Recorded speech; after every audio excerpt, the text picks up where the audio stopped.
Silence. Bien. Mettez-vous par deux et travaillez votre JJB en garde ouverte, pendant que je vous fais la leçon du jour. Aujourd'hui, on va se concentrer sur un guerrier encore trop incompris selon moi. Gohan, le fils de Goku. Gohan, c'est l'archétype du héros à la puissance démesurée, mais qui, contrairement à son père, n'a jamais cherché à être le plus fort. Que vous l'ayez découvert en tant que jeune enfant ou en tant que guerrier ultime, Gohan a eu un parcours fascinant. Alors plongeons ensemble dans l'histoire du prodige malgré lui, et voyons pourquoi Gohan reste l'un des personnages les plus marquants de l'histoire des animés.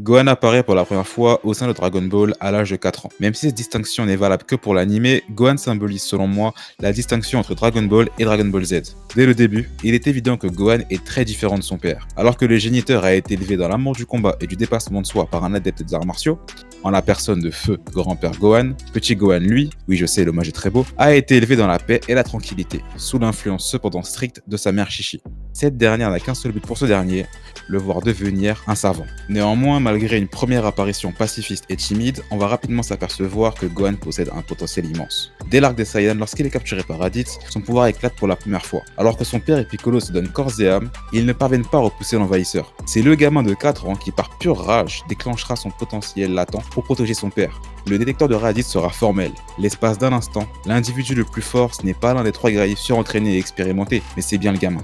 Après la mort de Goku lors du combat contre Raditz, Piccolo se met en tête de faire grind Gohan comme jamais en vue de l'arrivée des Saiyans sur Terre. Cet entraînement va transformer le gamin non seulement physiquement mais aussi mentalement. Il passera de garçon effrayé en un combattant capable de tenir tête à de puissants adversaires. Il apprendra à maîtriser sa force et à surmonter ses peurs. C'est un moment crucial dans son développement car il prouve qu'il peut être un guerrier tout en restant fidèle à ses principes. Ah ouais, mais Piccolo il rigolait encore moins que vous, Sensei.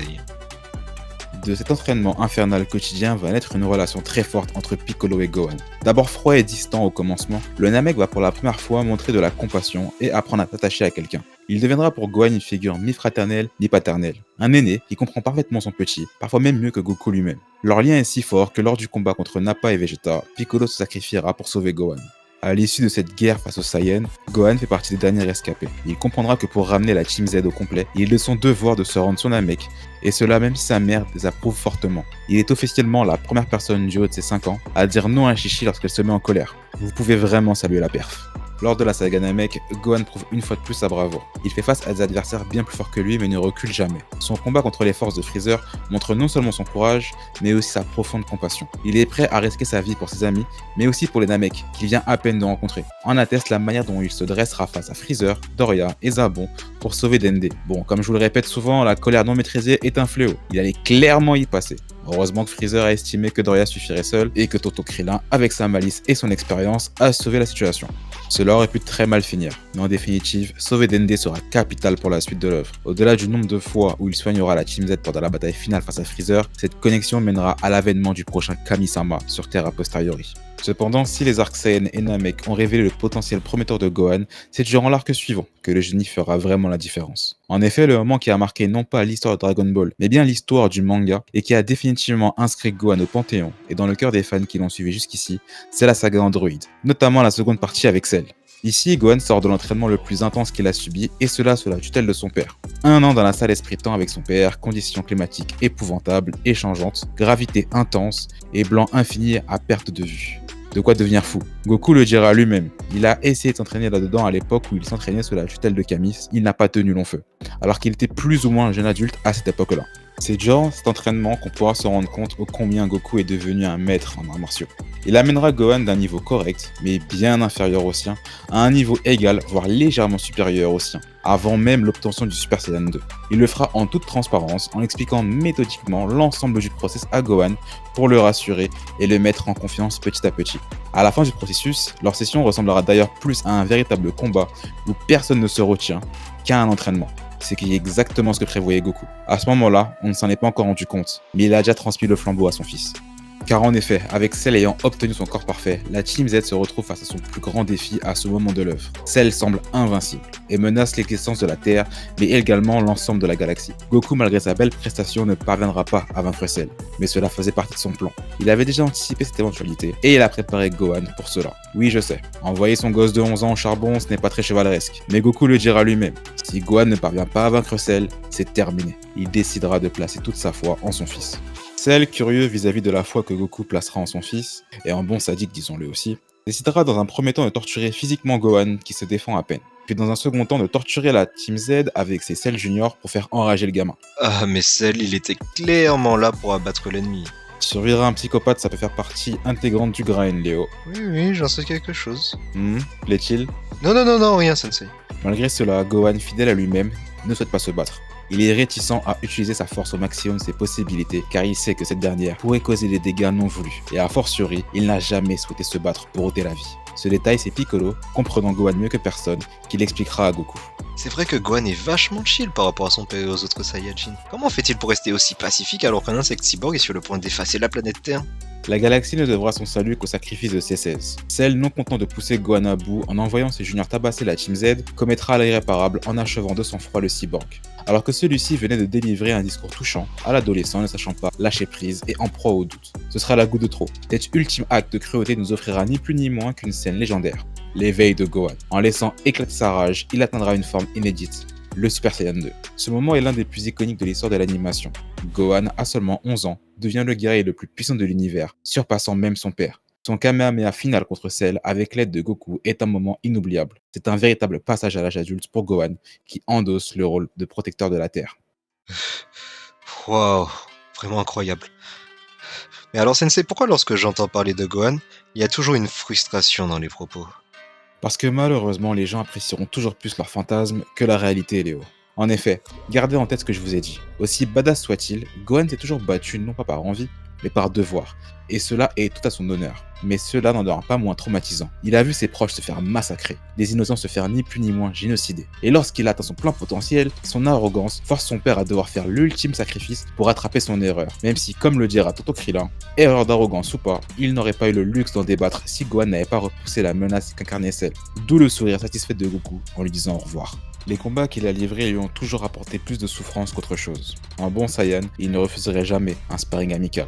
Cependant, c'est différent lorsqu'il s'agit de combats à mort. Gohan ne s'est jamais battu par amour du combat, et bien parce que sa force non négligeable l'exigeait en temps de crise. En conséquence, il est normal qu'après la victoire sur Cell, Gohan choisisse de revenir à une vie plus normale, plus rangée, et choisisse de prioriser ses études. Il ne le fait pas que pour faire plaisir à sa mère, qu'il souhaite rendre fier, mais bien par passion, et personne ne devrait vraiment le blâmer pour cela. Non, la seule chose pour laquelle on pourrait l'interpeller à la limite, c'est carrément d'avoir stoppé tout type d'entraînement avant d'apprendre le retour de son père pour le Tenkaichi Budokai. Ce qui fait 7 ans quand même. Car comme le disait tonton Vegeta, et qui est le tonton aigri qui t'aime bien dans le fond, mais bon, tu sais que c'est chaud, une menace peut survenir à tout moment. Et le prince Saiyan a bien raison. D'ailleurs, je profite de la leçon du jour pour balayer tous ceux qui pensent que Vegeta n'apprécie pas Gohan. Je tiens à rappeler que Vegeta tient en très haute estime son neveu. Bien que je vous l'accorde, cet amour est très vache. Vous ne me croyez pas, hein? Ok, bon, on fait abstraction de ça. Et on se concentre, s'il vous plaît. Vegeta, le prince orgueilleux, ne s'est jamais excusé auprès de personne d'autre que Gohan. Le moment où il le recadre sèchement après le match nul face à Dabra, bah tout ça, c'est de l'amour vache. D'ailleurs, si Goku n'intervient qu'à la fin du sermon, c'est parce qu'il a conscience des tenants et aboutissants. Et enfin, on peut citer le moment où il veut faire payer Abu d'avoir attenté à la vie de Gohan. C'est un tonton aigri, d'accord, mais il aime son neveu. Ah ouais, mais l'amour reste quand même sacrément vache, Sensei. On dirait presque vous et moi. Exactement. D'ailleurs, tu me feras 100 squats après la séance de JJB. Car toi aussi, tu as un potentiel qui est plus élevé que la moyenne. Mais moi, je ne te laisserai pas te reposer sous tes lauriers. Mais... Un jour, je vous jure, je vais vraiment quitter le dojo. Enfin, bref. En dépit de cela, malgré l'absence d'entraînement, tant que Gohan sera en vie, il continuera toujours à défendre son prochain par devoir. En atteste l'entraînement éclair, et c'est un euphémisme, pour atteindre la forme mystique Ultimate. Et si on va plus loin et qu'on prend en compte Super, dont je ne suis pas le plus grand fan, on peut citer sa performance dans Fukatsu no F en l'absence de Goku et Vegeta, le retour aux affaires avec Piccolo pour le tournoi des univers, qui en profitera d'ailleurs pour lui rappeler que gérer sa part sombre quand le pouvoir monte à la tête, c'est important.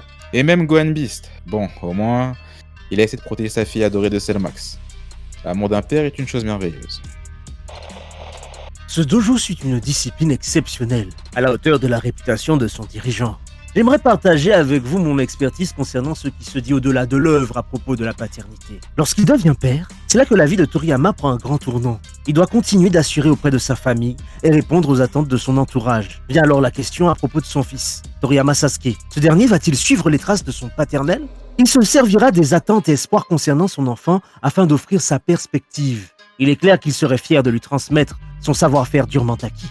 En effet, s'il le désire, le jeune Sasuke pourrait apprendre du plus grand. Si c'est ce qu'il souhaite, il serait entre de bonnes mains. Il nous sera livré concernant son fils que ce dernier, bien qu'il pourrait avoir un héritage évident, est tout à fait libre de trouver sa voie et d'embrasser ses passions. Là où le parallèle est intéressant à faire, c'est que Goku, tout comme Akira Toriyama, est conscient du potentiel du petit. Il fait parfaitement confiance à son épouse pour le guider sur la voie qui le rendra le plus heureux et à choisir la bonne filière pour réaliser ses études ou ses rêves. Comme Goku, il accepte cette différence tout en étant ouvert au partage de son art. Il ne forcera pas son fils à suivre ses traces. Les erreurs que Goku aura fait en tant que père sont les erreurs qu'Akira ne fera pas. Chichi comme Nachi Mikami saura permettre, grâce à une main de fer, au petit de s'épanouir dans ce qui lui plaît.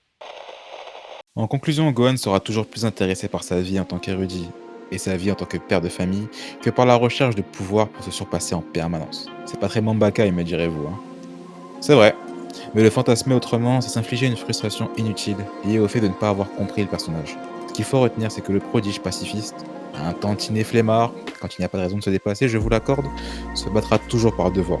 Cela pour protéger tous ceux qui ne pourront pas le faire eux-mêmes. Son potentiel immense, combiné à sa sensibilité et son intelligence, en font un personnage profondément humain. Bien qu'il soit à mettre en contraste avec son père Goku, qui cherche toujours de nouveaux défis, les deux, à leur manière, seront toujours prêts à défendre la veuve et l'orphelin si nécessaire. Et c'est à cela qu'on reconnaît leur héroïsme.